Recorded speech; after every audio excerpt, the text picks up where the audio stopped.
présenté miin ngeen ko ci sunu ay plateau muy itam ku ngeen sopp lool ay waxtaanam ndax njëriñ li ci nekk mais également profondeur bi mu ci àndal macha allah Abdou Khadre Gaye président ONG EMAD di écrivain ñu koy ziar bu baax di leen ziar yéen itam ñi ñuy teewlu ci Sénégal Info mais également Sans Frontières TV la diaspora surtout Abdou Khadre dalal ak jàmm maa ngi lay nuyu. waaw maa ngi lay fay Fatou Thiam. namoon naa la lool. waaw defe naa maa la raw. di la remercier ci invitation bi. mu nekk opportunité pour ñun ñu waxtaan. ak suñu bopp. waxtaan ak askan bi. ci tolluwaayu réew mi.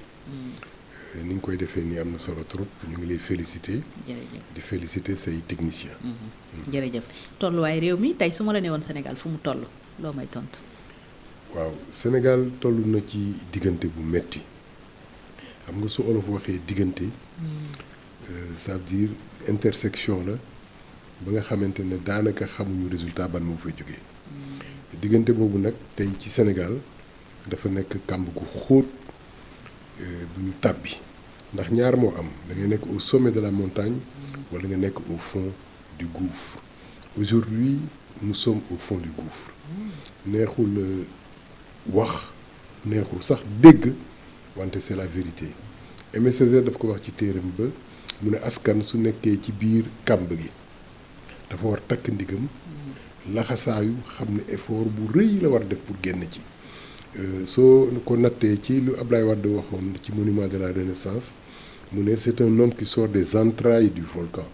xëy na lu ñu ko mën a contredire mooy nit ki génn ci entrailles volcan boobu dafa taaru lool alors que ki génn au fond de la fosse am na ay stigmates yu nekk ci yow. stigmates yooyu nag lu ñu war a nangu la mu nekk ay góom nekk ay dagg-dagg nekk ay jafe-jafe mais nekk ay leçons yu lay permettre nga affronter l'avenir.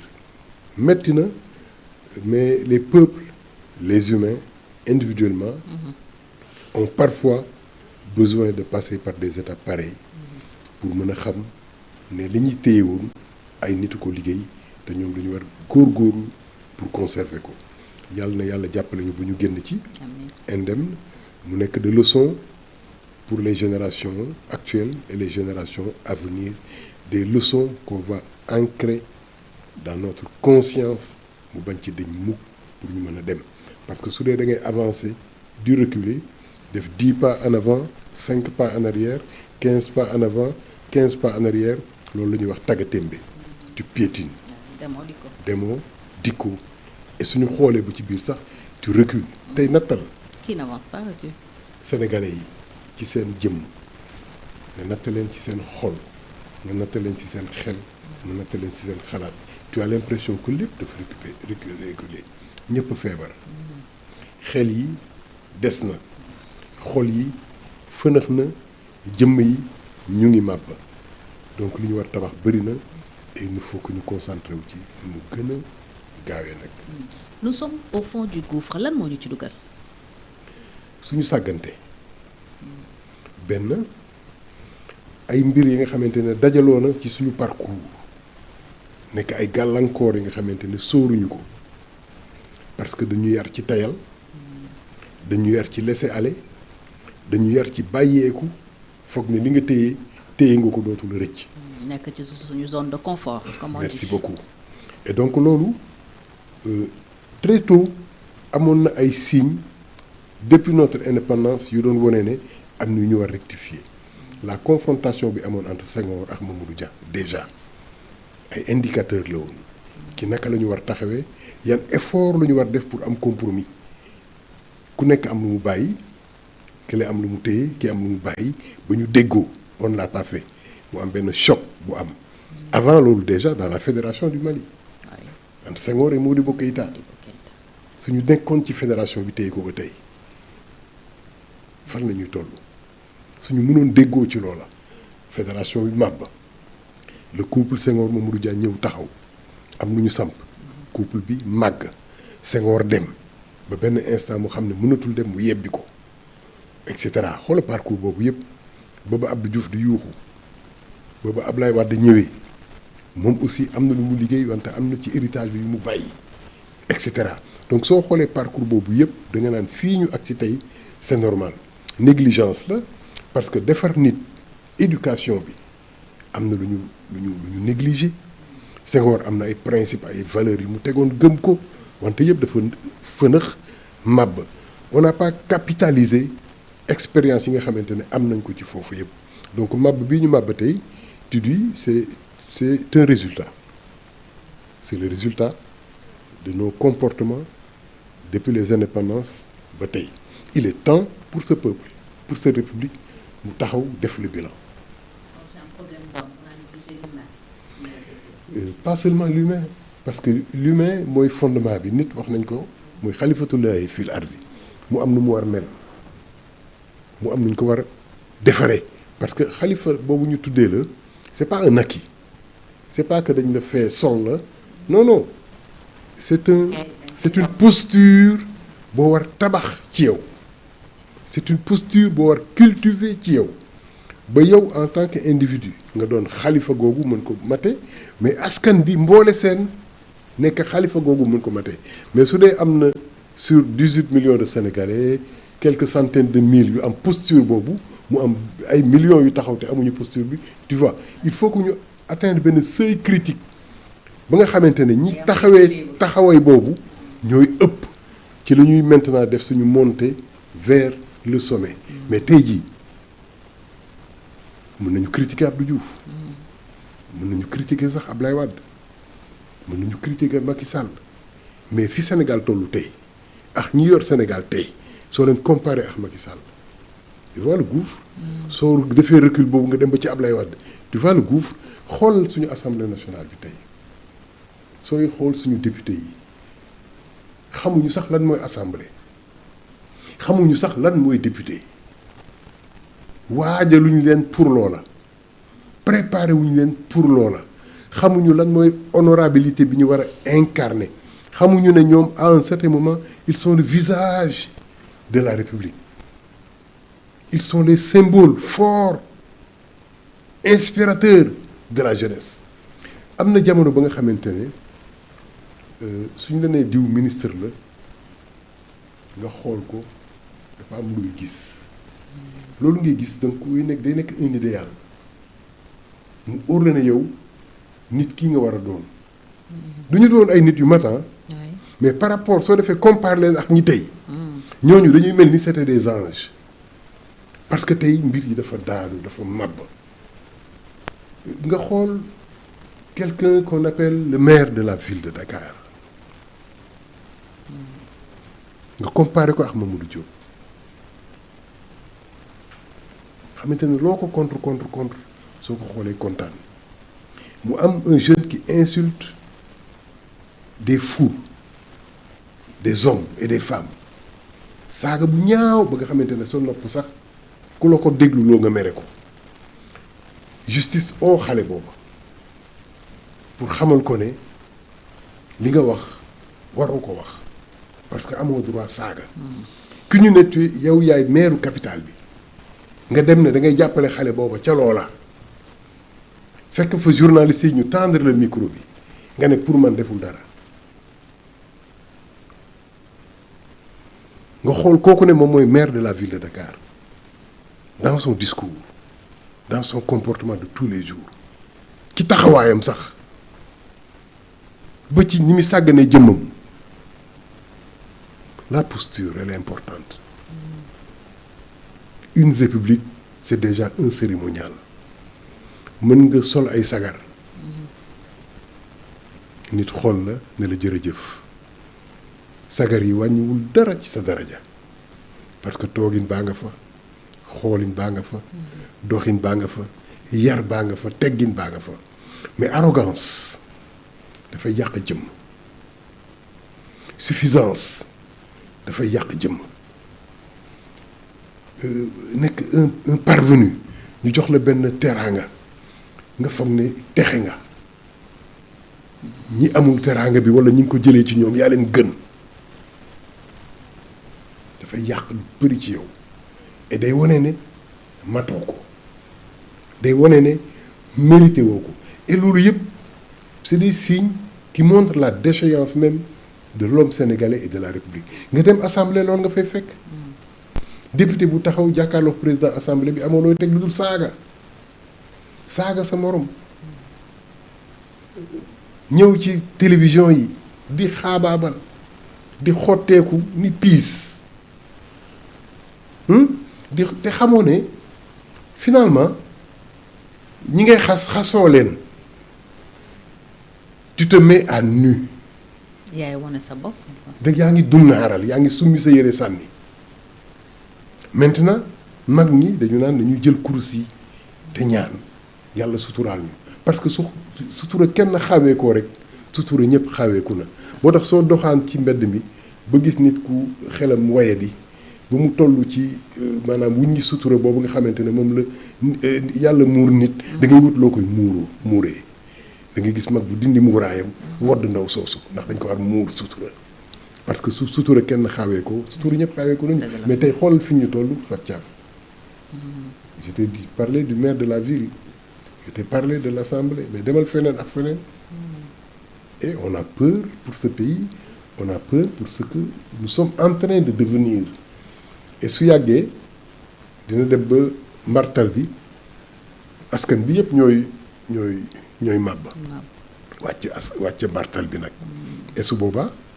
fàccaam dootul xàmmee Abdou Khadre parce que Sénégal mënul yàqu ma mucc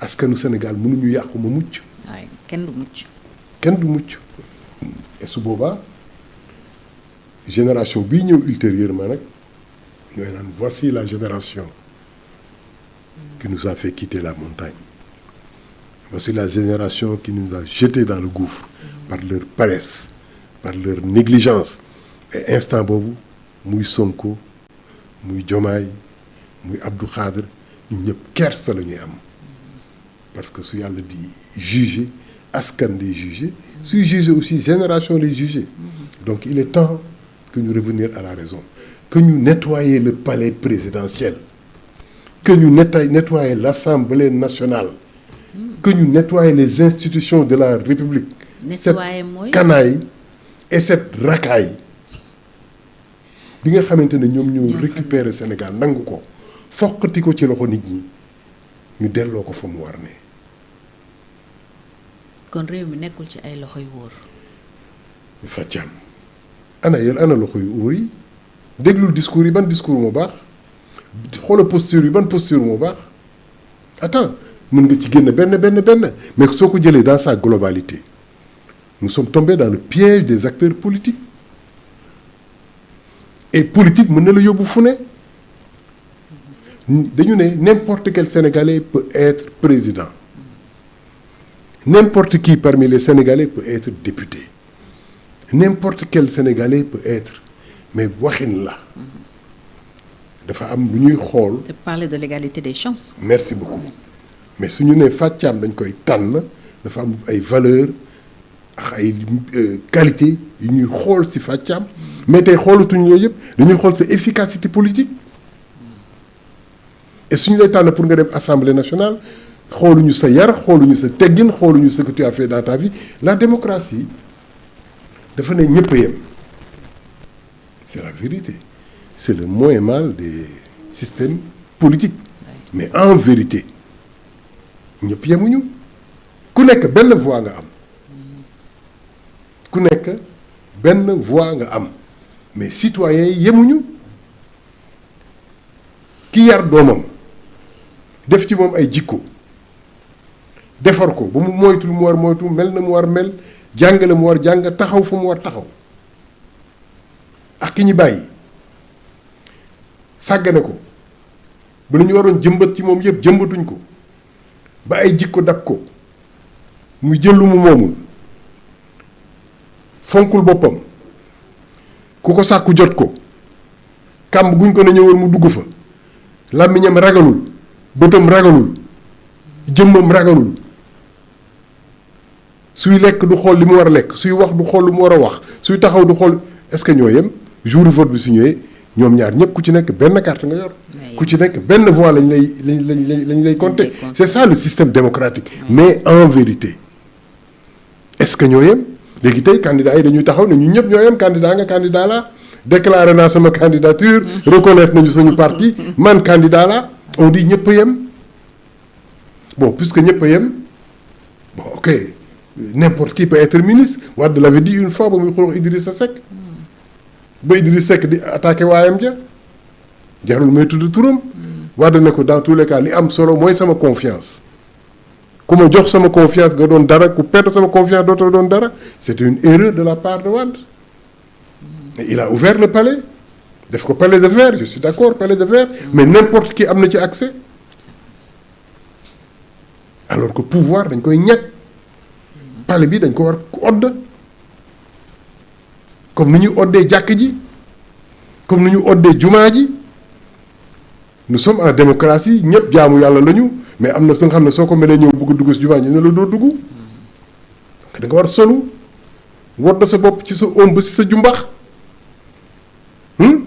da nga war jàpp balaa ngay ñëw sa loxo set sa kanam poussière bi nga dindi ko defaru même si tu es pauvre même si tu es un mendiant am na orme minimum boo war am pour am accès si jumaa ji am na orme minimum une correction de la langue et du verbe boo war am balaa ngay dugg assemblée am na benn ñàkk teggin ku ko ñàkk teggin waroo dugg assemblée parce qu'on les appelle honorables et finalement la ma waaj a wax fàccam dafay nekk dëgg mu ne ma nañ tiit parce que n'importe qui peut devenir président de la République de ce pays mu toll ni Sénégal n'importe qui nañ tiit n'importe qui peut devenir ministre de la République dans cette République n'importe qui peut devenir n'importe quoi voilà léegi su fekkee ne fu la neex oto aw fu la neex oto jaar ana code de la route amatul njëriñ su code de la route amatul maintenant kan mooy àgg fa nga jëm foofu la Sénégal toll nanguwuñ ko nag mais c'est la vérité et loolu la yenn citoyens yi constaté et tu dis ok comme que fii la réew mi toll bon ku nekk waxal lu la neexee. pëccëxoo pour pëccëxoo ku nekk waxal lu la neex. am na ay acteurs politiques yu ma woon ci benn seen benn jataay. mais dama xool jataay bi ma gis benn citoyen bu ñu fa yóbbu mu toog ak ñoom autour de la table des gens qui disent qu'ils veulent diriger le pays ils prennent le plus grand insulteur de la République boole ko ci seen jataay boobu mu toog autour de cette table je dis non dama toog ci table boobu et bu leen ñu fonto vous ne pouvez pas dire que vous voulez sortir le Sénégal de cette obscurité là bu mu nekk les semeurs de ténèbres yi nekk ci réew mi parce que instant ba ñuy semer ténèbres boobu yow daf la arrangé parce que instant boobu yow yaa ngi dans l'opposition et tu dis que comportement yooyu muy am day yàqal ki ma fi bëgg a jëlee mais il ne suffit pas de jëlee fi nit pour fal nit il nous faut reconstruire cette république donc kooku di saaga donte apparemment saaga yi daf la arrangé parce que day précipiter réalisation say objectifs da nga ko war a weddi attends tu imagines Cheikh Anta Diop fa mu toll woon ci gëm-gëmam bu il avait presque perdu la raison à cause de sa conviction et de son engagement dugg ci migmag yu ñàkk fayda yooyu tu penses un Senghor président Senghor doon toogaax les insulteurs de la République Senghor nga xam ne su toogoon palais déglu journalistes yi ñuy wax sa diction su amee lu ci fausse sax mu oo le palais waxtuma la sa vocabulaire. oui dégg naa ne il surveille tout. mais c'est ça un homme d'État. oui. parce que da ngay taaru ba pare ñu ne la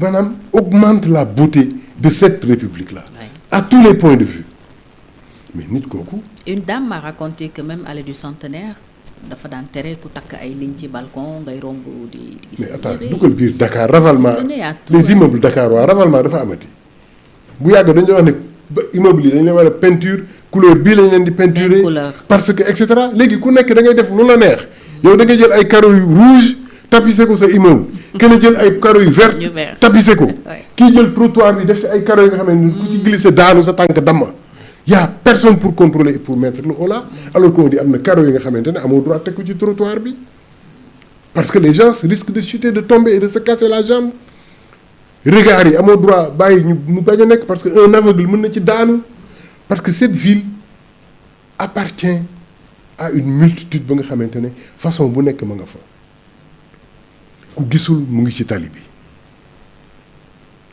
ku ay tànkam baaxul mu ngi ci tali bi mag bu am 90 ans di dox nànk mu ngi ci xale bu gimbeegul ba xàmmee lu baax ak lu bon mu ngi ci yow mi ñu dénk dëkk bi da nga war sóor ñooñu ñëpp ba ñëpp nekk dans le confort su nit ñi xoolee dëkk bi mu am benn harmonie ci construction yi ci bâtiment yi. Je te donne un exemple.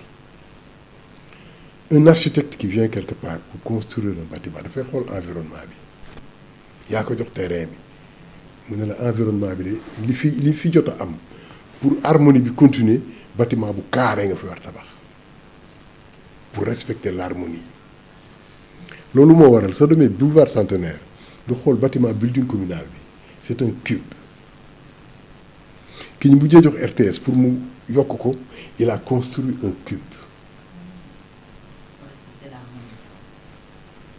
soo xoolee bâtiment building communal bi ni ñu ko dessiné avec ces triangles là nga xool Césac bi nekk en face triangle yooyu ci façade bi dañ ko respecté mu nekk ci mur bi même triangle yooyu moom la waa ji décoré le bâtiment de la RTS pour respecter l'harmonie. Triangle bi moom triangle bi la jël c'est ça qui fait l'harmonie génération bu ñëw da ngay xool ñële li ñu jot a tabax te mu taaru naka la mel nga yokk ko moo tax soo ñëwee cité police nga gis cité police bi ni ñu ko tabaxee c'est comme ay faaru nit ci configuration bi visuelle soo demee ci la maison de la presse même configuration boobu la jël en architecture loolu lañ lay jàngal xoola yëre bi nga sol pour lan nga jël fil bi waa ji utiliser pour décorer def décoration yi dessin yi nga nekk même couleur que sa foulard bi nekk même couleur que sa montre bi lunette yi nga takk et c'est beau à regarder noonu la ñuy xoolee l'histoire d'un peuple qui avance yan jikko la mag ñi tabaxoon ñu war ko préserver lan moo xajamoon ci décor bi ñu war ko dindi pour yokk taar bi. Aujourd'hui, c'est la cacophonie à Dakar et partout au Sénégal. La ville, dans sa configuration, elle est mal faite, elle est encombrée, elle est sale, comme les cœurs de nos élus et les cœurs de tous les Sénégalais. C'est la pourriture partout. C'est les miasmes partout. neexul wax wante mooy dëgg da ngay jël Facebook dugg di xool ba si yàgg nga fay ko ba soo gisee sa doom di seetaan sax da ngay tiit. mbaa du fa gis li ma gisoon démb.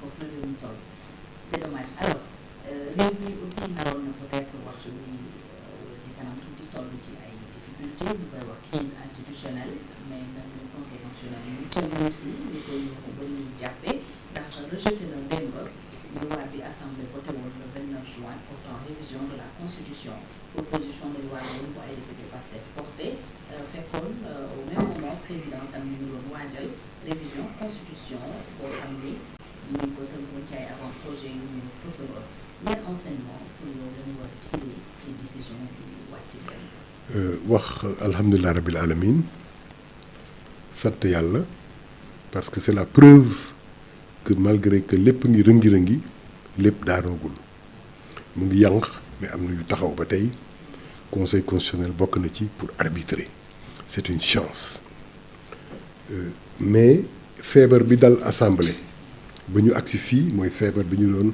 wax sànq ba léegi en vérité la quantité c'est pas la qualité ñoom foog nañ ne ku am quantité bi rek tu as le droit avec toi j'ai la majorité donc j'ai raison avoir la majorité ne veut pas dire avoir la vérité avec soi il arrive que ñu dem xëccoo benn mbir ki am tort am majorité parce que moom la nit ñi gëm ne moo ne ci dëgg walla ñi ëpp ci nit ñi ci dëng gi mu ne la ñu dëng su fekkonte ne ku am majorité moo am raison mais une fois que ñu def élection nit ñi voteel nit mu am majorité bi ñeneen ñëpp dañuy dem adhérer ci majorité boobu parce qu'ils sont convaincus que il a raison puisqu'il a la majorité c'est pas vrai la majorité a souvent tort mën nga nekk dans la minorité mais nga xam ne yaa am dëgg mais sa dëgg ñoragul wala nit ñi gisaguñu sa dëgg mais ñoom nekk nañu assemblée am majorité ils pensent que ils ont raison ils ont tous les droits et loolu moo tax ñu bëgg imposer majorité boobu pour teg réew mi ci fam leen neexee nam leen neexee or Fathiam on peut réviser la constitution mais soo bëggee réviser constitution da ngay respecter constitution d'abord nga jox ko cër nga xam ne mën nañ ko améliorer mën nañ ko soppi wante soo koy améliorer soo koy soppi nga def ko ak sutura ak teggin vis-à-vis de cette constitution. Vis-à-vis de cette constitution vis-à-vis aussi du peuple qui est souverain. Oui. Le peuple mën na la dénk pouvoir am ne la ñun ñëpp mënuñu dajee ci bërëb bi pour waxtaan puisque am na yeneen priorités yi fi nekk nañ tànn ñenn ci ñun ñu dénk leen ñu liggéeyal ñu mais tu n'es pas souverain le peuple est souverain am na yenn décisions yi soo ko waree jël da ngay dellu ci askan bi ay référendum. moom la lébu gi di wax ñu ne yëfu ñëpp ci loxoy ñenn ñu jiital kenn kooku na xam ne mayuñu ko dañ ko dénk na xam ne moomul dañ ko dénk wante yëfu ñëpp ci loxoy ñenn ñooñu jiital kenn kooku foog ne moom ba moom ñi ko dénk c'est ça la confusion dans la tête du président de l'Assemblée nationale. Ok. Alors, il est dans une sorte de confusion où il ne sait pas ce que c'est que le pouvoir véritablement. Il ne sait pas naka le pouvoir évolué depuis bu doomu aadama ñëwee ci kaw suuf ba tey. Le pouvoir a évolué ba indi ñu ci système démocratique bi ñu nekk mais jaar nañu ci ay monarchie bi am na ay formes on a connu des despotes on a connu des souverains divins des divinités ñu ne yow mi jiitu yaa yàlla nga ne d'accord na maa yàlla àddina bi jaar na foofu oui Firawna par exemple. et bien d'autres bon il faut lui apprendre lui enseigner l'histoire de la tour de Babel. Quand les hommes ont voulu atteindre le ciel à partir de la terre, ils ont construit une tour, mais tour bi dafa màbb ñu ne foofu la confusion des langues jógee et c'était l'hybris humain l'orgueil de l'homme bii tax ba nit fëgg dënn mais loolu soo ko jàngee ba nga xam histoire boobu et tu comprendras quand Osama Ben Laden a visé les 2 tours du World Trade Center. C'était une reprise de la tour de Babel. Dieu avait jeté la foudre sur la tour de Babel pour mu daanu. C'était l'orgueil de l'homme qui voulait toucher le ciel avec ses immeubles. Mais même orgueil boobu le Osama Ben Laden gis avec les tours jumelles comme la foudre de Dieu qui a frappé la tour de Babel, il a frappé avec des avions les 2 tours de World Trade Center. Mais fàtte na ne moom du yàlla du moom moo war a juger du war moom moo war a arbitrer. Et maintenant quand on te dit le péché de l'orgueil fan la jaar ak doomi aadama mais soo gisee le tout petit Sonko qui se frappe la poitrine qui se pense plus important que le président même moom su dee moom moo ko jox xar bi. moo ko joxoñ ko mi lem diir. waaw yaa ko jox xar bi. wante moom mooy président. tu le respectes yàlla moo jox xar bi yonentam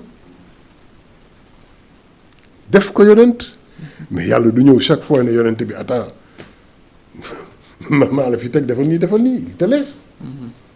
il te laisse faire ta mission jox la ay orientation mais quand tu te frappes la poitrine nga foog ne yow la nga bëgg a utiliser le Parlement comme une arme pour te battre avec le président de la République mais war na am ñu la ne chef arrête-toi et ñi ko naan arrête-toi dañ koy dimbali il faut que ñu dimbali ko ñu fëgg ko chef Sonko reviens un peu sur terre reviens le peuple moom souveraineté bi moo koy dénkaane am na lu mu dénk Diomaye am na lu mu la dénk am na lu mu dénk ñeneen maintenant il est bon que mu am pouvoir comme le conseil constitutionnel bu jug taxaw pour arrêter pour mettre le holà mais ce qu'il faut dire et répéter la majorité n'est pas le droit la quantité ce n'est pas la qualité réaction am démb après la décision du conseil noo ko jàngate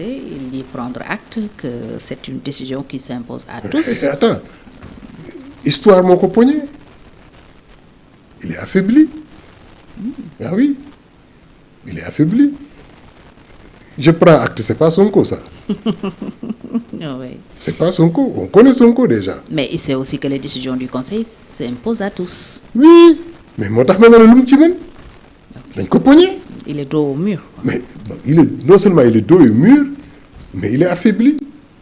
Affaibli comment? Non attends foogoon na ne lii am nii avec Diomaye du am mukk. Ok. Diomaye ñameñu ko Diomaye n'osera pas finalement Diomaye a osé après avoir prêté le flanc ba nit ñi xaw ko jéppi sax je veux un premier ministre super fort bi mu koy wax c'était des gages qu'il lui donnait. Ah, bon je te demande pas de lorgner mais regarde même le fauteuil. Moi le président yàkkamti naa nga ñëw jël sama place. Tout ça c'était des gages pour le mettre en qui mais bon il est allé trop loin c'est ça le péché de l'hybris ñi doon construire la tour de Babel ils sont allés trop loin dañu dem ba gëm ne ils peuvent atteindre le ciel à partir de la terre alors que la terre ne peut pas atteindre le ciel. C'est ça le péché d'hybris. Bon dans la mythologie grecque loolu ngay gis la guerre de la bataille de Troie avec Patrocle et tous les héros grecs c'était ça le péché d'hybris donc foog na ne moom il est intouchable bon on l'a touché il est allé à l'Assemblée nationale en disant je vais me venger c'est son coin jàngalu ko kenn bi muy dem assemblée je dis attends dinaa leen won ne que voilà. dàq ngeen ma fii naa dem fee. dinaa dem fee su ma demee foofu vous n'aurez pas la paix. Toute cette précipitation là pour lu ko waraloon et maintenant le conseil a mis le holà ok il a dit je prends acte parce qu'il ne peut pas dire autre chose. Mais maa ngi xaar mu fël feneen ah oui. Oui parce qu'il a convoqué le bureau. Non dina am yeneen yu mu des subterfuges qu'il va faire parce que sous le quand on dit il y a une maladie Covid-19 wala le sida wala la mort l'homme ne conçoit pas sa maladie ou sa mort da ngay dem ne xaaral ma jàppale ñi kii waaye yow yaay dem di jàppale mais bés bu ñu la nee tu as le sida c'est comme un monde qui s'effondre. Oui. Surprise boobu la chute yëpp di def buur yu daanu yëpp ils l'ont fait dans la surprise Abdoulaye Wade ñëpp gisoon ne day daanu ba mu des moom. Abdou Diouf ñëpp gisoon ne day daanu ba mu des moom ci deuxième tour bi ma koy xool muy def kii naan xaw ma woon ne meew bi dañ koy def ci mbuus xaw ma woon ne suukar dañ koy jaay au détail attends dama doon xool Abdou Diouf ma ne attends kii dafa mel ni asamaan si moom daanu ci kawam c'est toujours comme ça. ok ñëppay xam ba mu des yow. ba mu des yow Sonko ñëpp a gis erreur yi muy def ba mu des moom. conscient il fait des erreurs. Non parce que yàlla daf lay may di la may ba nga foog ne yaa ko moom. moom lu ñu wax ne yàlla da lay jey. loo laal mu yomb loo tenté mu marché tu dis defuma ko ñëpp ne woy defuma ko le lendemain tu viens maa ko def ñëpp ne woy yaa ko def yaa tey tu dis que nit ñi maa leen moom lu ma leen defloo ñu def ko. fu ma leen jaarloo ñu jaar fa. tu viens dire ay Malick Ndiaye jox ma sa poste mu bañ nga xarnaay imposé ko jël poste tes ministres qui étaient avec toi au palais ñu dégagé leen nga jël leen def leen conseiller xaw ma chargé de mission. Tu dans prends le ton cabinet du président il y a eu 10 nominations. Oui c'est ça l'hybris c'est toujours l'hybris l'orgueil bon yàlla nag dafa bëgg loolu. day jël nit di ko jox après mu xëy suba nangu yëpp. Je t'avais dit la finalité de l'homme c'est de tomber dans la tombe.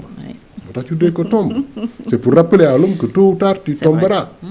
et lu yéeg bi gën a kawe daanu bi gën a métti. Merci beaucoup et donc foofu la tollu.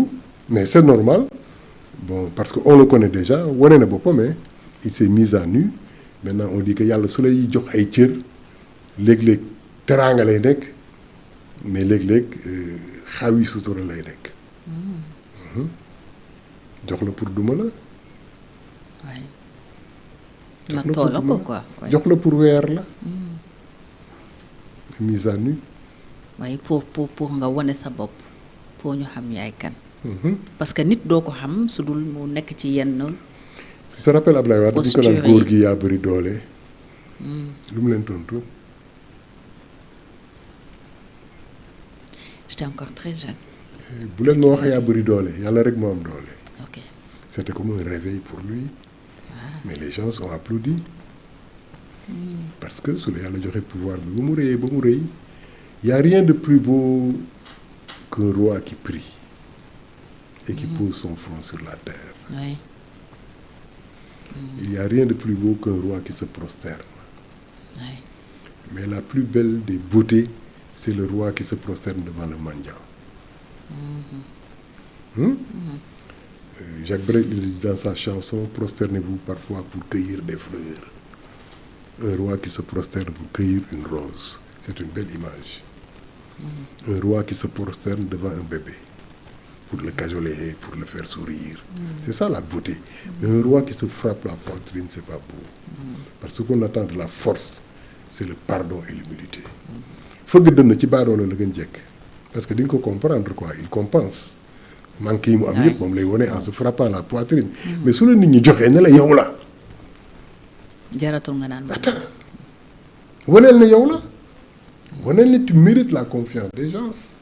mais pourtant moom bi mu nekkee président assemblée malgré bruit bi mu am yépp bon loolu féete na boor pour l'instant parce que le conseil s'est dit incompétent pour arbitrer ça donc moom bi mu nekkee président assemblée wax na ni demu fa pour installer chaos demu fa peut-être pour créer benn crise avec l'exécutif dafa ñëw rek pour que assemblée incarne pleinement son rôle jouer aussi sa mission. kooku c'est Ousmane Sonko blessé qui le dit. En attendant la guérison de sa blessure.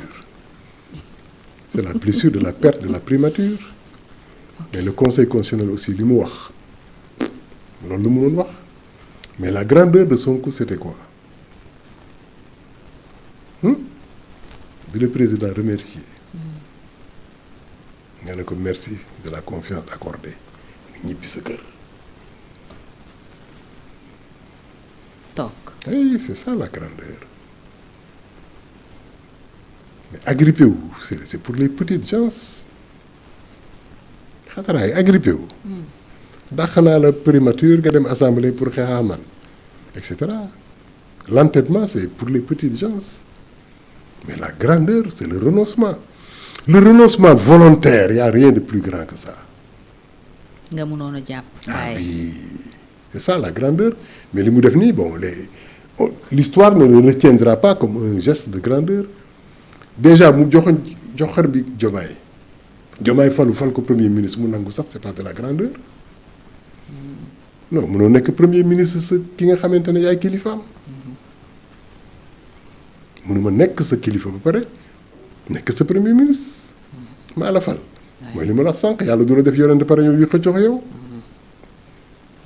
c'est le tigre sa tigritude de Wole Soyinka gaynde gi dugg marché Sandaga naan maay gaynde gi pour nit ñi daw dootoo gaynde non c'est ça la vérité donc je dis que la grandeur acte de grandeur bu njëkk bi mooy ba mu falee Diomaye ba pare mu teg ko ci fauteuil bi dem toog këram def déclaration je le laisse gouverner je ne gênerai nullement loolu moo doon grandeur kon li ko day nii tey du ko dal mais def na loolu ba lii dal ko mu defaat même chose def agrippé wu primature pour xeex ak président. Assemblée. Un combat qu'il va perdre. Ah oui, bien sûr. Oui, c'était la question suivante. D'ailleurs, bon avenir nga ko gisal au perchoir alors puisque nee nga lim defoon. Non, c'est un combat qu'il va perdre. Le président est trop puissant. Oui, il peut dissoudre l'Assemblée en décembre. Mais il le fera. Amul ba dem te ñëw. Il le fera. Le combat est ouvert. Après le ping-pong, c'est le bing-bang. Et le bang-bang. Non, attends, c'est les pistolets qui vont sortir parce que Fatiam. Olé. Xam nga. Donne-moi ton fauteuil. Xam nga grandeur. Grandeur. Accepter la défaite ci grandeur la bokk. c'est la plus belle forme de grandeur. C'est ce qu'Abdou Diouf avait fait en 2000. Non, accepter la défaite. Même défaite bi neexul, même défaite bi si c'est humiliant. Soo ko accepter, tu es grand. L'acceptation en soi est signe de grandeur. da ngay yëkkati ko. mu ngi mel ni ñu ne la yow waroo dem kër Adji Sarr nga dem fa ñu jàpp la xam nga lan mooy grandeur bi. nga reconnaître nga dem nga fa. dem naa fa de juum naa nangu naa ok. Mais lui qu'est-ce qu'il a fait? Il a nié pour li mu def moom mu endosseloo ko ñeneen. C'est ça la traîtrise, c'est ça la lâcheté.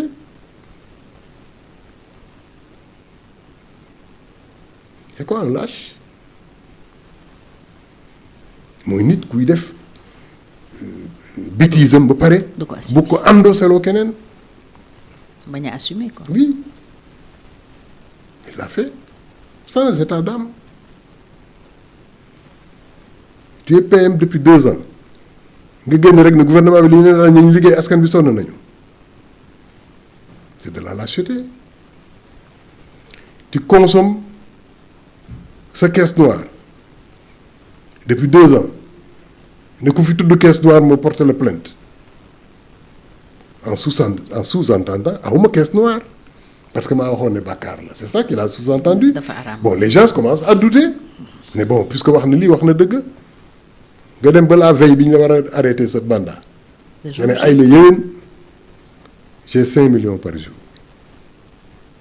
C'est de la lâcheté.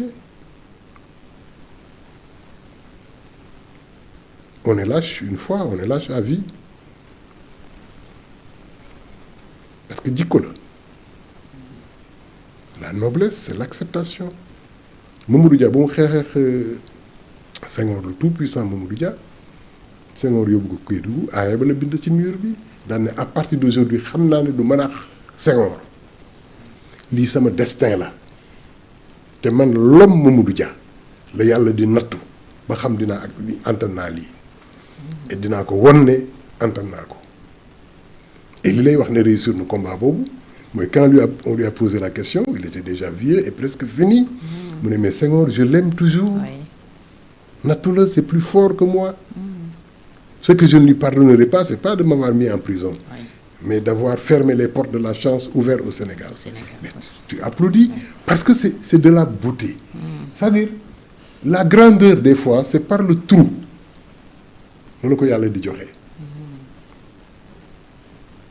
Bon maintenant taxaw xataraayu pour dire que bon da nga bëgg a yàqal président yàqaloo président Sénégal nga yàqal.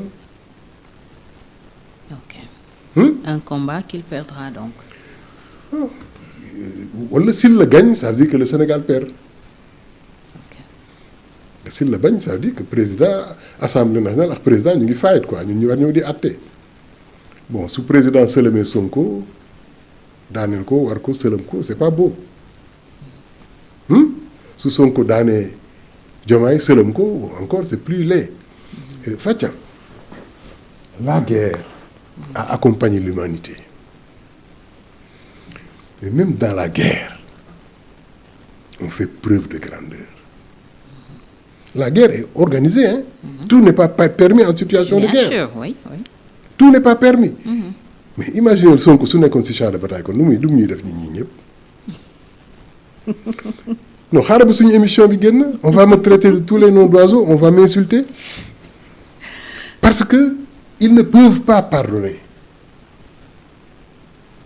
ba pare bëgg nit ñi baal leen. Même dans la guerre dafa am règlement ki ngay xeexal soo ko dóoree bal ba mu daanu amoo droit ñëw naan da ngay xotti dënn bi pour et cetera tu n'as pas ce droit là.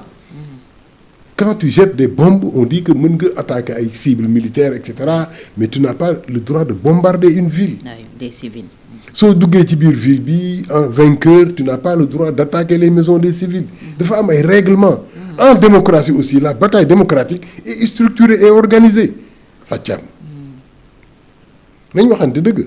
Bon man maintenant dans mon discours je me permets un certain langage parce que je dis moom mënul jox droit yenn droit yi boppam tu manques de respect à tout le monde et tu veux qu'on te respecte. Il faut faire preuve de respect nga jox cër nit ñi nga jox cër institution yi donte yow institution nga les magistrats le président de la République les ministres etc. Tu peux pas traîner tout le monde dans la boue ba pare daal ne bon ok voilà fu mu nekk nii il est en situation de faiblesse alors tout ce discours là de kii c'est pas lui ça ne lui ressemble guère c'est pas lui parce que lui on le connaît déjà il s'est mis à nu moom laa wax ne Sonko dafa woon boppam Sénégalais yi ba bi ñu koy fal donc woon na boppam Sénégal il n'a pas triché hein il s'est révélé dans ce qu'il est. nit ñi bëgg ko ci loolu. nit ñi bëgg ko ci loolu parce que réew mi foofu la toll aussi tey jii su ma bëggoon siiw tey jii rek ma ne sama décision mooy demee que tout le Sénégal parle de moi xam naa naka laa koy defee mais du ma ko def parce que je me l'interdis mais nit ku interdire wu boppam loolu sa carrière politique yëpp ci li nga ko teg mooy loqati mbootu nit ñi def ay révélations scandaleuses et cetera patati patata mais l'effet boomerang c'est une réalité historique le boomerang c'est cet outil préhistorique ba nga xamante ne soo ko sànnee mu dal ci boppi béy bi rey ko day dellu si yow parce que les outils étaient rares les hommes ont inventé benn outil bi nga xamante ne jaayam diir sànni wuy dem di dellu si xooxu buy doy na si voilà oui. maintenant tey jii comme tu fais on te fera ma jambal mu koy fay bor bi chaque jour mu def benn révélation et cetera et on a fouillé les poubelles des gens pour révéler leur ordure en oubliant que l'homme est naturellement producteur d'ordures moo tax ñu am wanag suñu kër tey yow nag sa mbalit dinañ ko tuur ci ëtt bi mbalitam dina tuur ci ëtt bi ah oui am nga ma dem te ñëw c'est la vérité historique hein Mobutu Sese Seko bu ñu ko génnee palais ba lan la gars yi def dañu dugg ba ci chambre à coucher ba ay xale yu tuuti di jël ay maillot de bain ay silibu jabaram di ko def drapeau ci ay bant di ko porter en triomphe ça fait mal mais dañ ko doon fay borom il l'a fait à Lumumba il l'a fait à quelqu'un d'autre parce que àddina combat même guerre dafa am discipline dañ ko organiser am na la nga xamante ne même soo gañee guerre bi amoo droit bi soo ko defee violé nga la nga xamante ne ëllëg soo moytuwul dina dellu si sa kaw parce que fañ la tegalee couronne roi des arènes couronne boobu dinañ ko jële ci sa bopp jox ko teg ko ci boppi keneen wala mboog nga faatu keneen jël ko mais à la kulli haal tu es un être humain tu dois faire preuve d'ouverture d'esprit de générosité li ma mënul comprendre nag mooy nga ñaan ba yàlla nangu sa ñaan ngay ñaxtu quoi waxu alhamdulilah c'est ça la grande contradiction de Sonko ah oui moo ne Diomaye mooy Sonko nee na moom moo fal Diomaye yàlla mooy fale mais ci loxoom la ko jaarale mu wër Sénégal yëpp ne voté leen kii yàlla ne d'accord na ki nga jox xar bi laay fal yàlla fal ki mu jox xar bi lan moo ko war moom sant yàlla et sant yàlla jëf la acte la moom la olof di wax ne ki nga gërëm sax amatoo droit xas ko léegi moom ci kaw ñaan bu nangu la taxaw ole compte mu sant muy xarab. Et Diomaye dans tout ça parce que ñoom aussi jàpp nañ ne c'est Diomaye qui a trahi c'est Diomaye qui n'est plus le même qui a changé d'ailleurs discours bi mu mujjee def assemblée la question qui s'est posée mooy qu'est-ce qui arrive à notre jeune frère Diomaye. mais attends son jeune frère wax naa la fii jour bi Diomaye di def premier discours am hôtel Azalaï. J'étais sur ton plateau. Oui, on était ensemble. Oui. On avait tout prévu. takkal jabar ji nga fase ko ma takk ko amul fen dama lay jox fauteuil bi nga toog ci wante man maay reñee amul fen ok kon loolu mooy problème mais doom rey na bàyyi pour jël place am attends ñàkk culture aussi baaxul quoi doom ak bàyyi xeex nañu pour le trône. Tu as vu le film La guerre du trône? Depuis que le monde est monde, depuis la préhistoire, temps boobu nga xamante ne trône bi benn xeer la woon bu ñuy teg rek nga ñëw toog ci les gens se sont battus pour le trône. Même dans les confréries, les gens se battent pour le trône.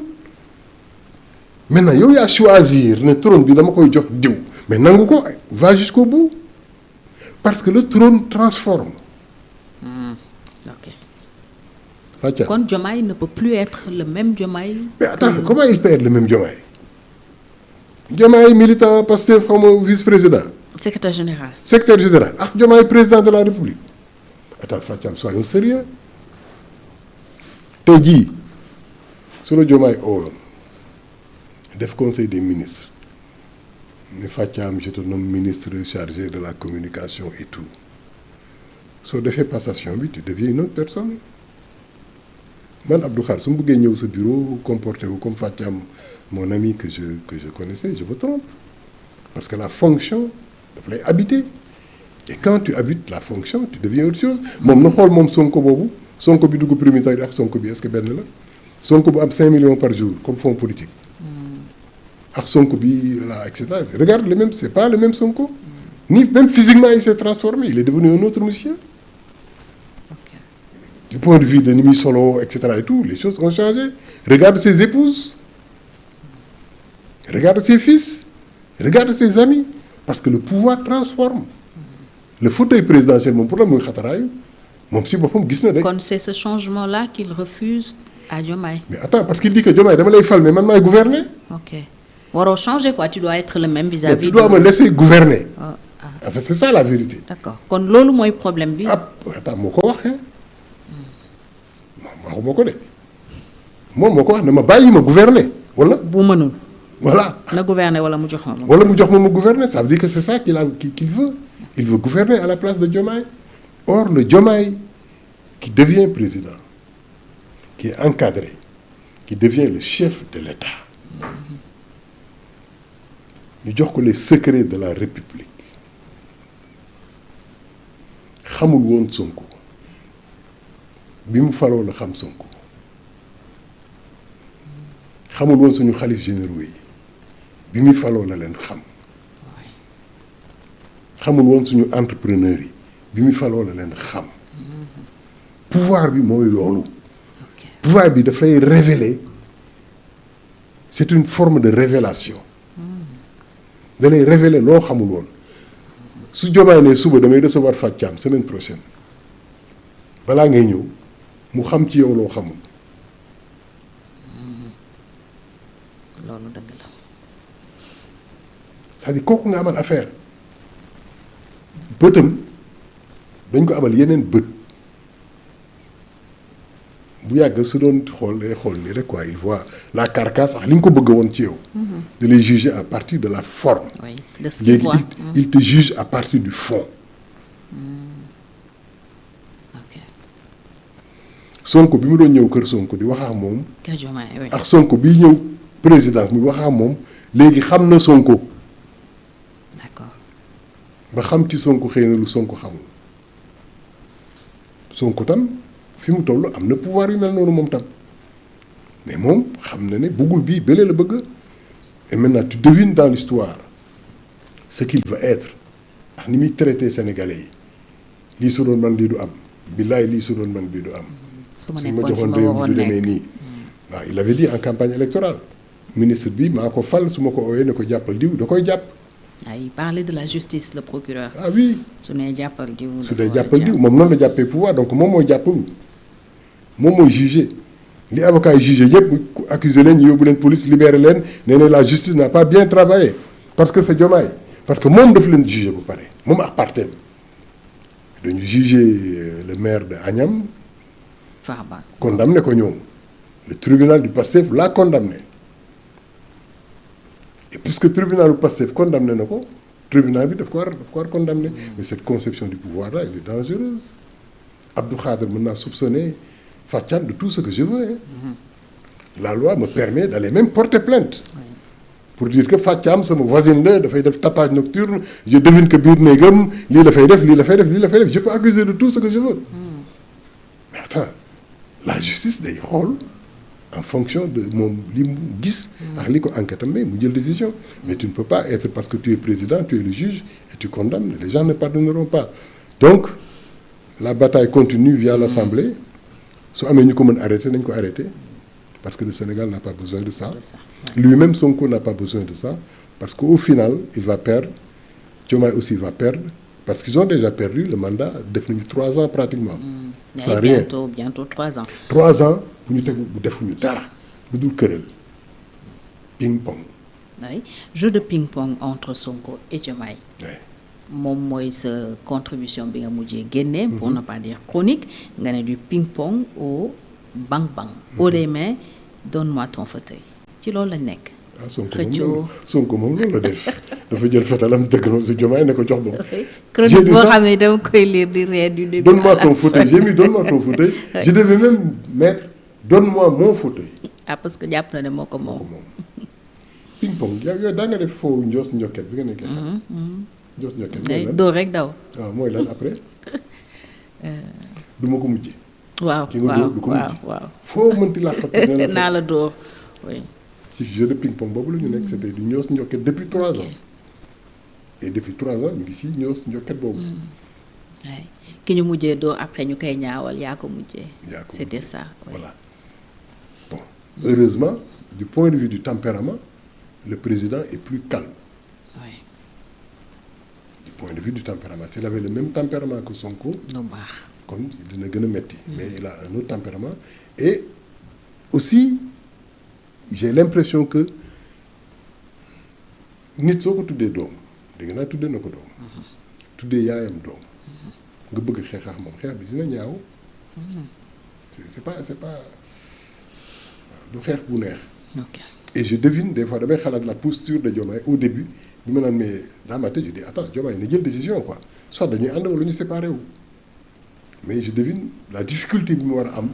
pour jël décision boobu. c'est vrai. parce que ki nga war xeexal doom turandoo mu ngi sa biir kër. turandoo yaayam mu ngi sa biir kër c'est délicat hein?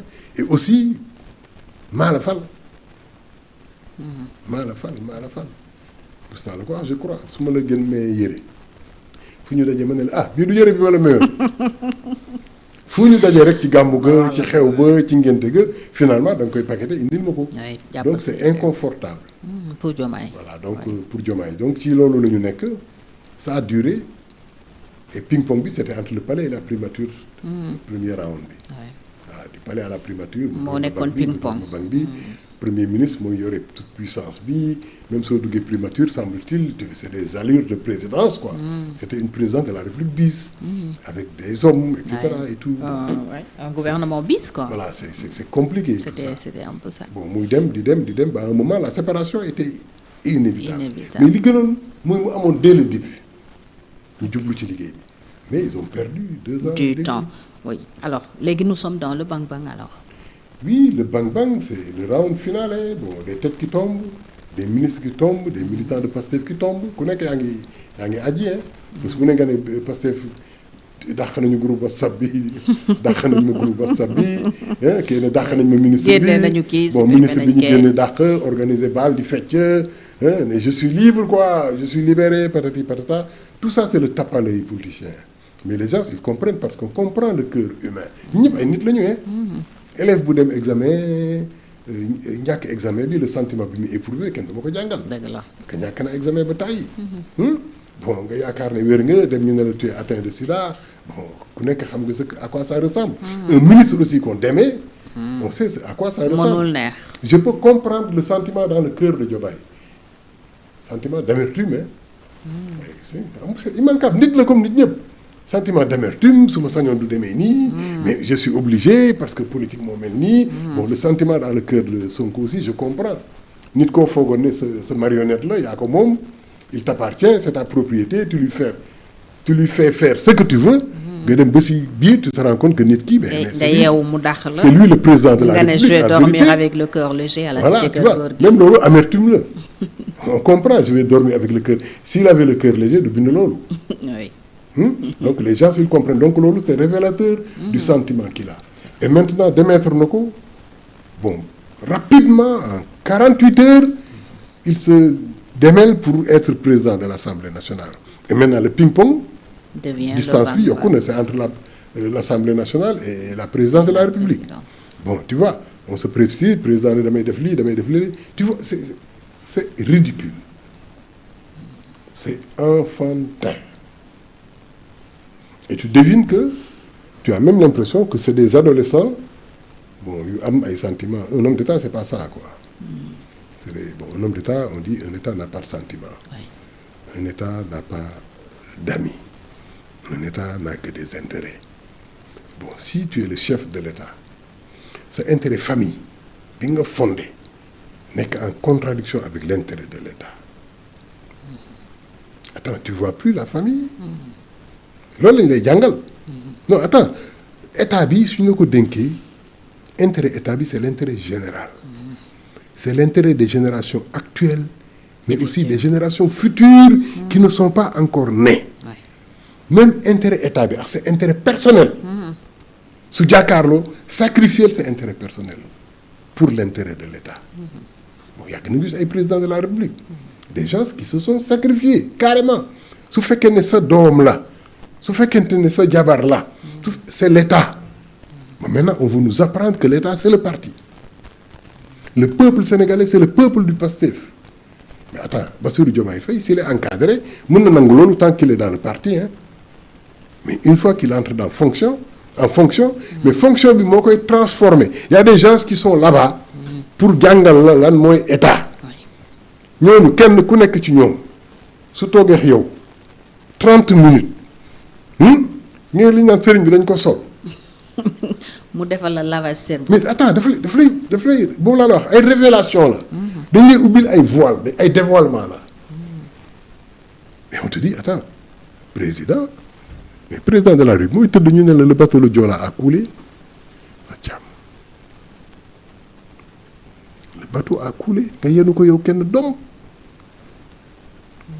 nga ne ñu ne la 1800 personnes dee nañu. te bateau bi nag dañ ko waroon defar te defaruñ ko 500 personnes ñoo ci waroon dugg on a laissé monter à bord 2000 personnes quelque part tu es responsable nous sommes responsables tu es responsable mais c'est ça un président Fatia bon kooku dafay dépasser sax les affaires de militants Pastef naturellement am na ay informations yu mu yenu ay yu ko doy sëkk moom kenn kese moo ko xam. Bulletins yi ñu ngi ñëw à tout instant sur la table. Les bulletins de renseignement.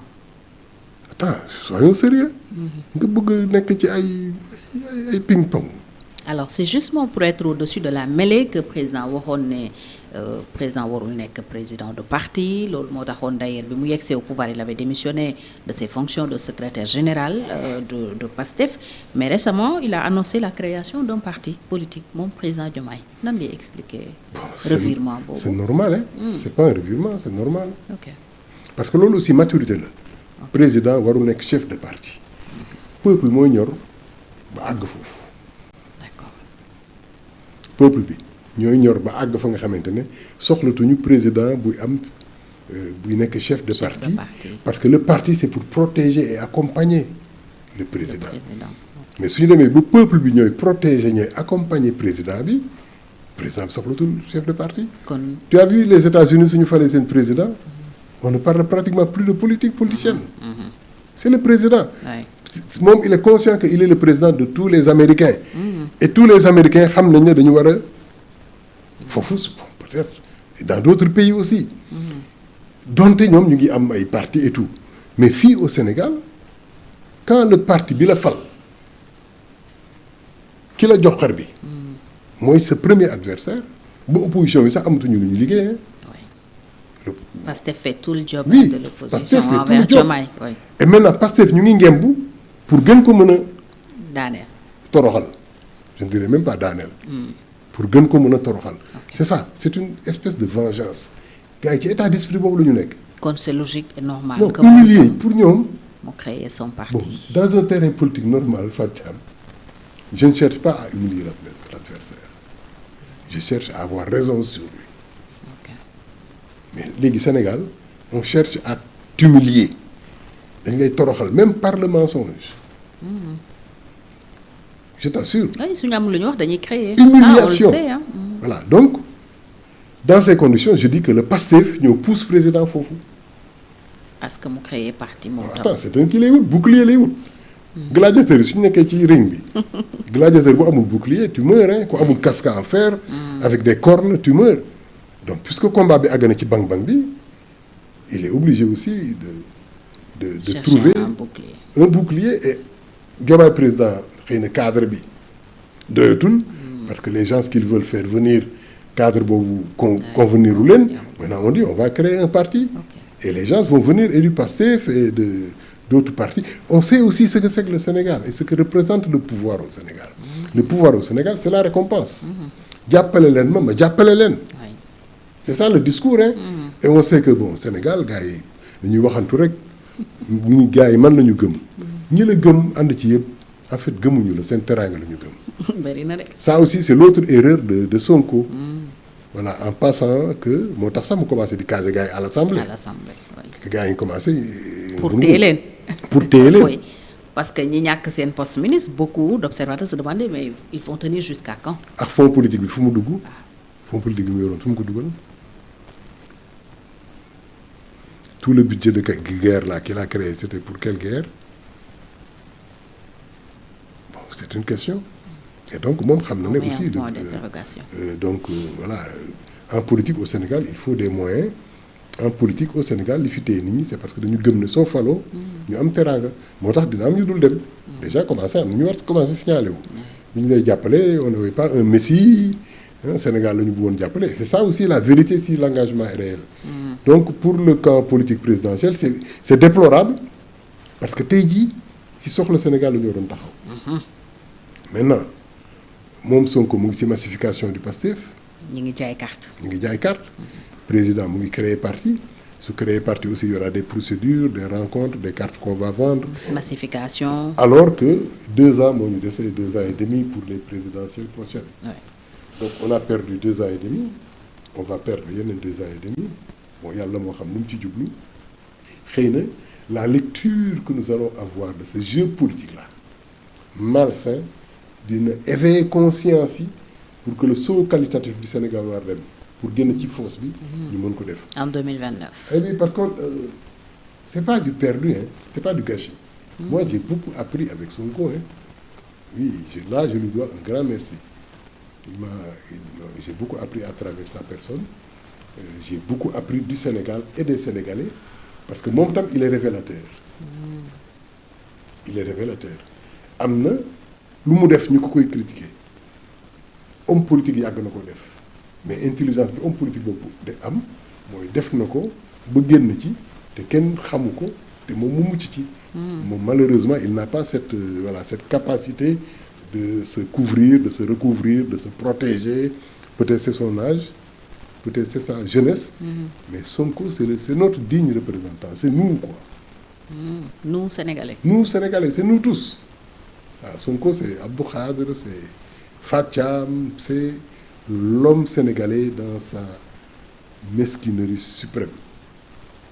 Wow. Alors le Sénégal et les Sénégalais dans tout ça parce que 5 ans yi bon 2 ans et demi peut-être bientôt 3 ans li ci xew yépp teewul Sénégalais ñu ngi continuer di nekk ci ay jafe-jafe à un moment donné on a l'impression que Sénégalais yooyu dañ leen a fàtte. Le Sénégal et les Sénégalais dans tout ça. Le Sénégalais paie le prix de ses erreurs politiques hein. De ses choix. Mais Macky bi muy dem loolu la ñu yéene woon ah moom tam. Attends yéen a may bousculer nii di ma bëgg a toroxal nii. Vous verrez. Je pars et vous verrez et vous apprendrez. Il est en train de rire sous cap. Vous allez me regretter. Oui. Il est en train de rire sous cap. Il s'attendait à ça. Il a même préparé ça. C'est ça aussi sa responsabilité hein. Oui. C'est ça aussi sa culpabilité. Ok. Ah oui. moom la moo fal Diomaye moo fal Sonko. moo leen jox réew mi on peut lui reprocher ça. Ah non moo leen jox réew mi en se disant je ne sais pas quel calcul et cetera daf ñu mere woon bi muy dem. doyal naa sëkk kay. ça voulait tout Ablaye dire il était un peu vieux. Mais Ablaye Wade il disait à ces gens non ak li ma fi def yëpp dañ may fal. ak li ma fi def yëpp xamul woon ne nit ñi gisuñu lu mu fi def. gisatuñu ko woon. waaw gisuñu ko sax. am na réalisation bi nga xamante ne c'est après son départ la ko nit ñi découvrir. ok. maintenant loolu Macky il a traduit kan moo waxoon weddi gis bokku ci. c'était pas Wade. c'était Wade. oui oui c'était ça weddi gis bokku ci. parce que j'ai fait tellement de choses non les gens ils vont voter pour moi. oui Pape Cheikh ñoo ko wayaloon d'ailleurs. Voilà. weddi gis bokku ci. mais gis nga ce que c'est devenu donc Macky c'est la même chose et il a dit vous allez voir et il est parti il nous a laissé Diomaye et Sonko c'est pas que Diomaye n'est pas bon hein. Bon mais il n'a pas préparé sa candidature. Attends, il est tombé sur le fauteuil comme ça un beau jour. impréparé. préparé wu ko waaju ko. oui waajulul boppam parce que candidature présidentielle am na ñu koy préparer en 20 ans hein. Tu te prépares et cetera moom il est tombé. c'est sur le grand fauteuil. rendez-vous entre un homme et son Voilà. peuple. Bon ça peut être une chance mais ça peut aussi être une malchance mais malchance au Sénégal la dans tous les cas parce que c'est le Pastef. oui ce qui explique donc certains errements peut-être fu ñu doon xaar mu am benn taxawaay amu ko. bon xëy na su fekkoonte ne moom ak Sonko contrat bi ñu am ànd nañu ñoom ñaar. pour réussir ce mandat. ok xëy na dina tane bon mais xamoon nañu ne du ñu ànd parce que le pouvoir est ainsi fait voilà mënoo nekk sama patron xëy suba nga nekk sama président nga nekk sama président ba pare ma continuer nekk sa patron. président du am patron quoi en vérité. Et quand le président doit avoir un patron, ça éclate. Donc l'IEP, c'est une malchance pour le Sénégal, mais c'est des errements et des difficultés qui doivent nous permettre de nous relever pour mieux nous battre. Et de mieux nous connaître. ok De mieux nous connaître. xam naa ne Sonko jàng na lu bëri ci diggante bi su guerre bi jeexee nag si lay gën a jàng nag waaw il va se réveiller. Il va voir un autre monde. ok Il va se xam lan critiquer. mooy àdduna. Il va se juger, il va se connaître, il va se condamner ou se pardonner. Tribunal boobu moo gën metti ci tribunal yi. Le tribunal de ton cœur. ok de la Yow, tu es conscience. l'accusé et le juge. ok Tu vas te condamner, tu vas t'emprisonner, hein, tu vas te lapider, tu vas subir. Heure boobu dina ñëw pour nit ñëpp. Mamadou Dia l'a vécu en prison. Mais il l'a vécu en saint, dans une posture de sainteté. Sonko va vivre ça. Ñoom son propre tribunal, qui n'est pas le tribunal du peuple. Le peuple va te juger enfin. L'histoire aussi va te juger. Surtout Wow. l'histoire. Et oui. le peuple est tellement versatile. c'est vrai. Le peuple est tellement versatile.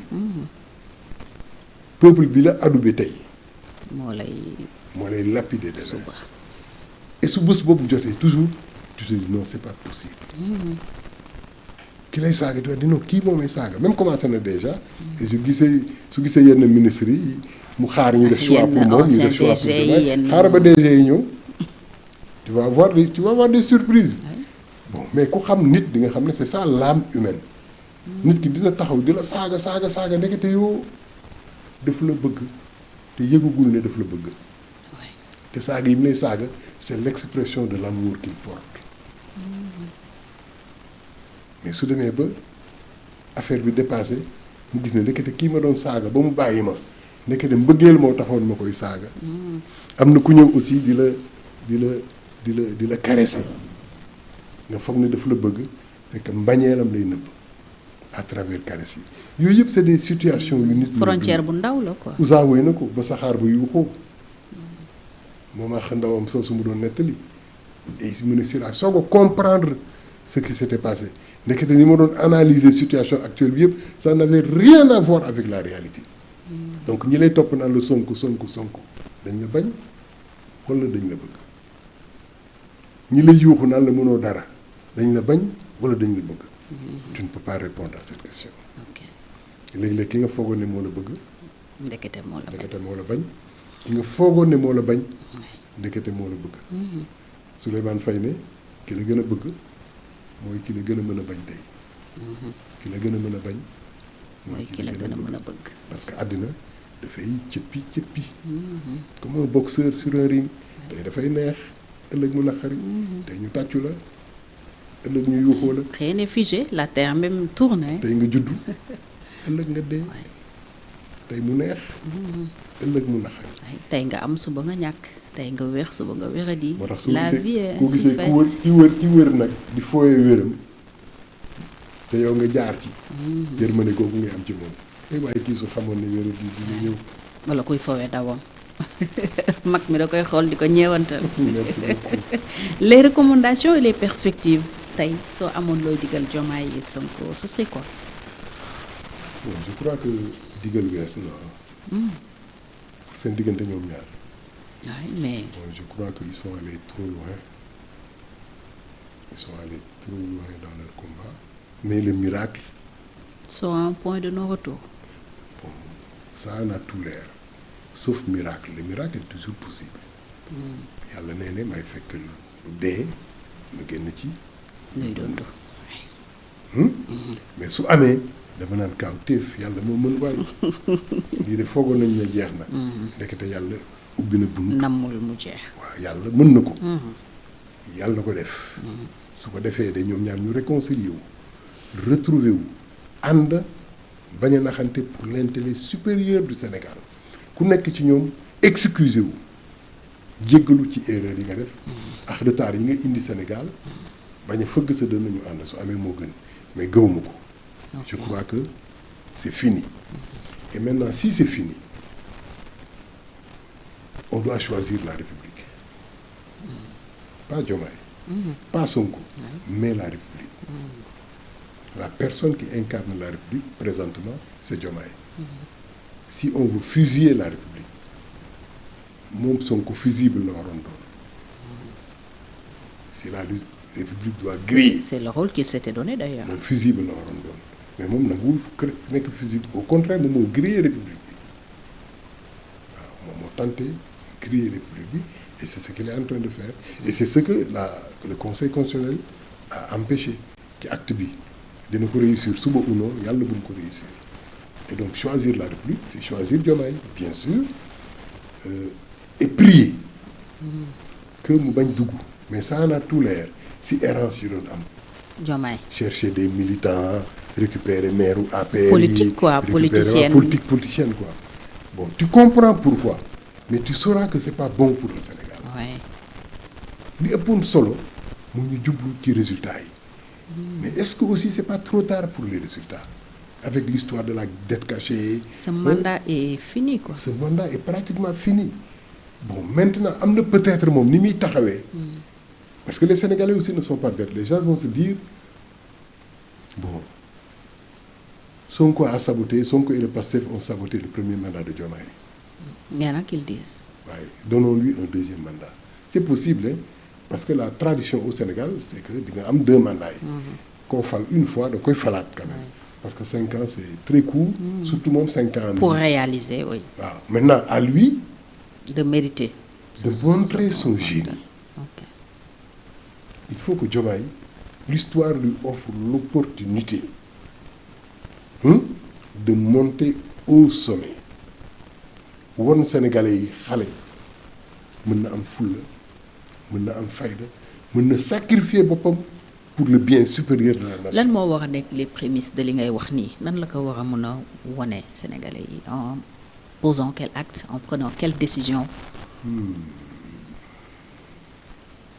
taxawaayam déjà sa posture olof di wax ku am fulla la te am fayda. fulla c'est la posture. ok. mag buy dox di okkatu di gestu bu ëpp di lekk gerte caaf ci mbedd mi et cetera dañ naan kii amul fulla. waaye di daal. parce que posture am la yàq posture mooy fulla. ok président li ñuy njëkk a xaar ci yow mooy sa posture. ok j'ai l'impression que posture bi ñu ngi koy gérer. ak fayda c'est la capacité de riposter sans hésitation sans état d'âme. sans trembler. sans trembler moo tax ñu ko doon wax dafa yéex ci Sonko war a gaaw. régler affaire bi continuer yoonam il a attendu trop longtemps. ok ba léegi il est en attente. non na régler problème bi le Sénégal est au-dessus de tout ça ay turandoo ay xarit ay karen non le Sénégal est plus important que ça donc li mu war njëkk a wone mooy fulla ak fayda gu mat sëkk et maintenant il tient le discours discours bi tax Sénégalais yi ne enfin on retrouve le président que nous cherchions nga xam ne discours bi mel ni ba mu tenir ci centenaire u Ablaye Wade bi mais boobu dafa am lu ko entaché dafa doon fajaale soxla. waaw dàq ginaar wax sa soxla. discours bi c'est bien écrit. C'est bien conçu, c'est bon. C'est bien prononcé aussi. C'est bien prononcé aussi, il a joué son rôle. Mais discours bi problème moom ak Sonko la doon faj. ne tenir discours bu Sénégalais yépp di sentir ne xam na li ñuy dund. te taxaw na ci fulla ak fayda pour saafara ko te dara du ko arrêté donc fi muy commencé pour wane fulla boobu ci ki mu gën a bëgg lay doon ki mu tuddee turandoo boppam doomam tuddee yaayam turandoo mooy xaritam et tous les hommes d'État noonu lay demee ils commencent par eux-mêmes par leur famille par leur amitié dañ naan kii ndegam lii la mën a régler leneen du ko tëj su bàyyiwul kii du bàyyi kenn su bàyyi keneen et su bàyyiwul boppam itam du bàyyi keneen mu takk ceinture am wane nit ñi ne xam naa ne xiif ngeen sa peuple mënul xiif ngay lekk ba suur sa peuple mënuñu toog di wut li ñu sol ngay sol ay montre 50 millions. des DG se permettent. nit ñi mënuñu sol ay caraxu plastique ngay sol ay dàllu 600 000. ce luxe là waxuñu président nekk ci ndóol. misérabilisme. waxuñu mu nekk ci misérabilisme le train de vie de l'État quand mais même parfois quand même le train de vie. Oui, par rapport ak li askan bi di dund. mais l'arrogance en fait tu te poses la question est-ce que xam nañu fi Sénégalais yi toll. mais l'arrogance est-ce que xam nañu li Sénégalais yi di dund. l'arrogance mais xam nañ ko parce que si la ñu jógee attends ils viennent de l'opposition. Ils ne sont pas des pauvres hein. Ils ne sont pas des misérables c'est des privilégiés de la République mais xam nañu lan la askan bi di dund. Diomaye njaga ñaaw lu jógee Sonko mais mu ngi fii ci réew mi dëkk na fu ne gis na réew mi. xam nañ li xew. xam nañu lu xew donc fulla fayda li nga war a teggi régler ko nga régler ko tout de suite avec la diligence qu'il faut nga tenir un discours bu Sénégalais yi di yëg ci seen biir xol discours bi ànd ak comportement ak ay renoncement yi nga xamante ne kenn du ci am xel yaar ñëpp dinañu xam ne seen président bii changé na ci doxinam changé na ci waxinam changé na ci xoolinam changé na ci liggéeyam mu wàcc sur le terrain wax ak sénégalais il est bon que nga convoquer tous les maires parce que ça fait un poids politique mais les maires seen souci bu leen gën a rëy mooy conserver seen privilège seen fauteuil c'est ça leur objectif mais ne rencontrer le sénégalais les marchands ambulants les transporteurs les ouvriers les paysans les pêcheurs na wàcc na wàcc ci dëkk bi na wàcc et puis ñu arrêter un président qui se déplace qui immobilise la République pendant des heures pendant ce temps nit ñaa ngi doxi seen soxla mënuñu dem nit ñaa ngi yóbbu ay malades mënuñu dem parce que dans ce Sénégal là c'est bien c'est vrai que foog mu am sécurité mais président bu mel ni Diomaye war na fu mën a doxantu te dara du xew préalable yooyu mën a wax su ko réglé su génnee ci tali bi nit ñi dañuy tàccu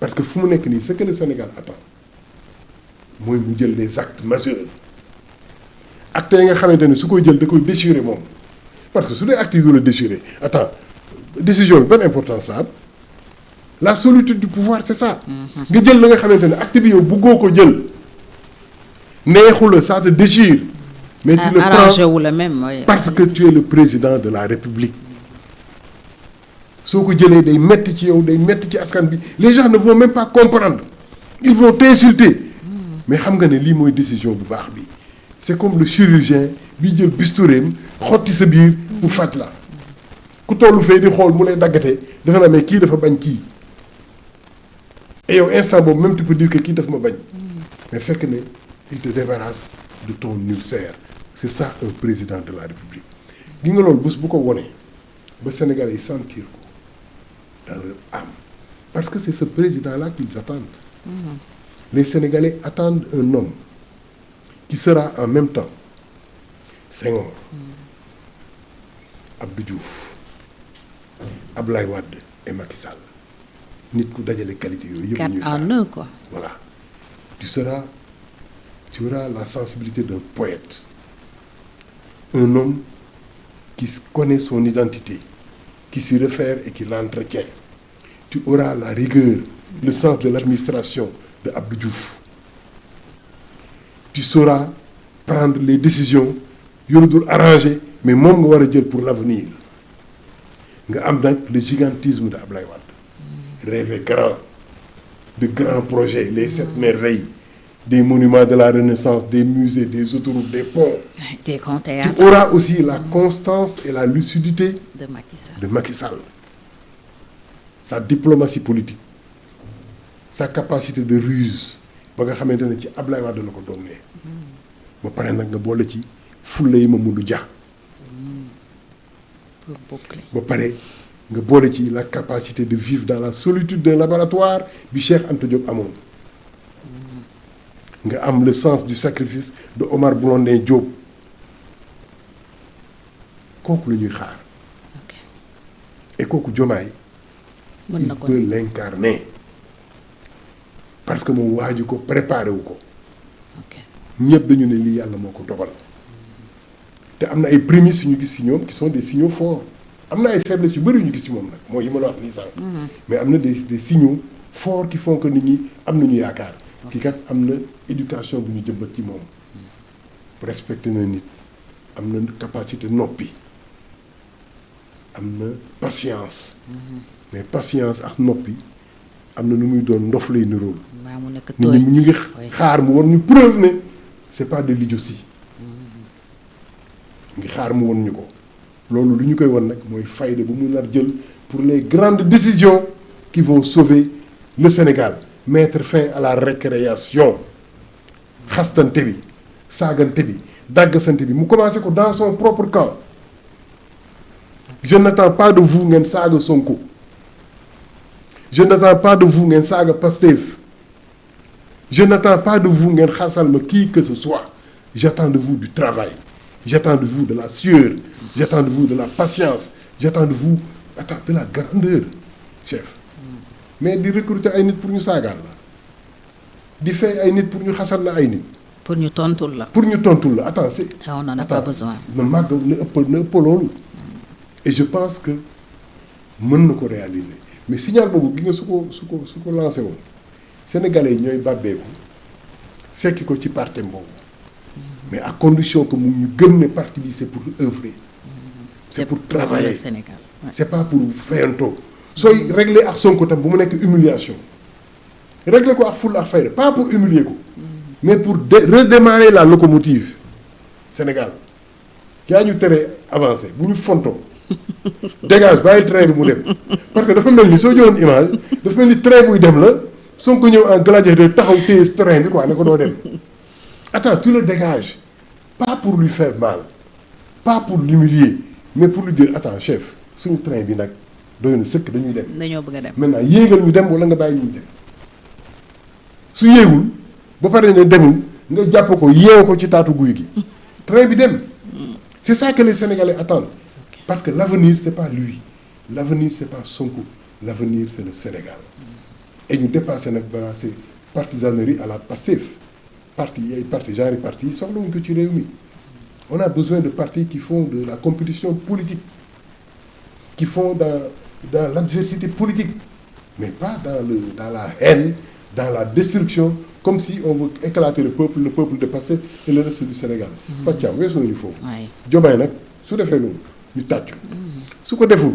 on le dégage moom ci boppam ñoom ñëpp la ñuy buub dégager leen et puis 2029 le Sénégal remettre le train sur les rails parce que seul le Sénégal compte maintenant je lui souhaite nag mu réussir ko et gëm naa ne mën na ko bon li des mooy fulla bi ak fayda bi. ak fayda bi et qui se met au travail avec ses proches. alors Sénégal aussi mi ngi ci difficulté lu koy firndeel mooy la grève générale bi am tey 10 juillet c'est le Front syndical pour la défense du travail FSDT moo ko organisé et ça aussi annonce la rupture du pacte de stabilité sociale qui n'a pas été respecté selon les syndicalistes.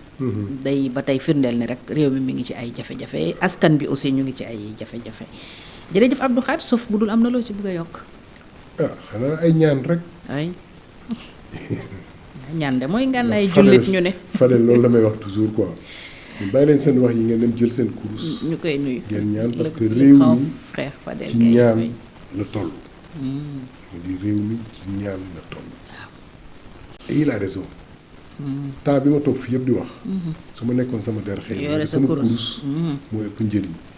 mais au fond de mon cœur, je prie quand je marche, quand je dors, parce que j'aime sincèrement ce pays.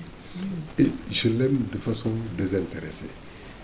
Je suis un idiot, semblable à l'idiot de Dostoïevski. C'est-à-dire jamono daf may raw. xawma naka la jamono di doxee. léeg-léeg sax dama ci am kersa. Et maa ngi ñaan. yal na yàlla génn Sénégal ci lii. amiin yal na yàlla aar leeral suñu kilifa politique yu pouvoir ak yu opposition mu aar leeral suñu kilifa diine ak suñu autorité coutumière mu jàppale l'homme sénégalais ba mu mën tegu foo ko mag ña tegoon ñu am nag cawarte ak xelu liggéey bu set bu civilisé sans état d'âme sans partisanerie mais bu ànd ak fulla ak fayda bu mat sëkk ñu jël saaga yi ak xaste yi nekk suñu xol teg ko fële ñu arrêté. on n'a pas besoin de ça. daf ñuy tardé. yal na yàlla suturaal ñu. amiin yaa rabbi. et plein succès à Fatou Thiam. jërëjëf amiin organe bi.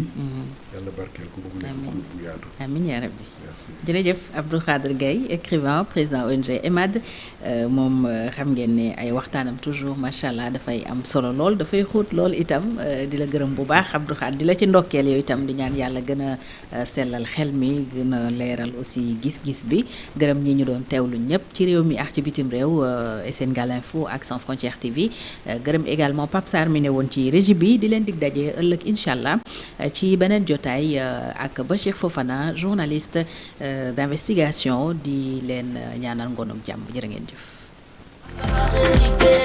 Face à Fatou, sans détour, sans hésiter.